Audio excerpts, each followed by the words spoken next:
आपण आजच्या या सत्रामध्ये सुरू करूया. उदाहरणे व दाखले. कौशल्य कोणतं शिकणार आहोत आपण? उदाहरणे व दाखले. इंग्रजीमध्ये आपण याला म्हणतो examples and illustration. Examples and illustration हे स्किल आपण आजच्या याच्यामध्ये शिकणार आहोत. तत्पूर्वी एक गोष्ट तुम्हाला स्पष्ट करून सांगावीशी वाटते का दोन वेगवेगळे कौशल्य आहेत. त्याला एक स्पष्टीकरण कौशल्य असं म्हटलं जाते आणि उदाहरणे व दाखले असं कौशल्य म्हटलं जातं.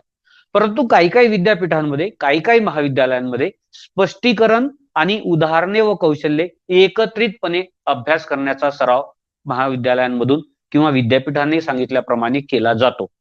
एक गोष्ट स्पष्ट आहे का स्पष्टीकरणामध्ये फक्त आपल्याला स्पष्टीकरण कसं करावं तेवढं अभ्यासायचं आहे आणि स्पष्टीकरण करताना आणखी ते पर्टिक्युलर संबोध, पर्टिक्युलर तत्व, पर्टिक्युलर नियम, पर्टिक्युलर संकल्पना स्पष्ट होण्यासाठी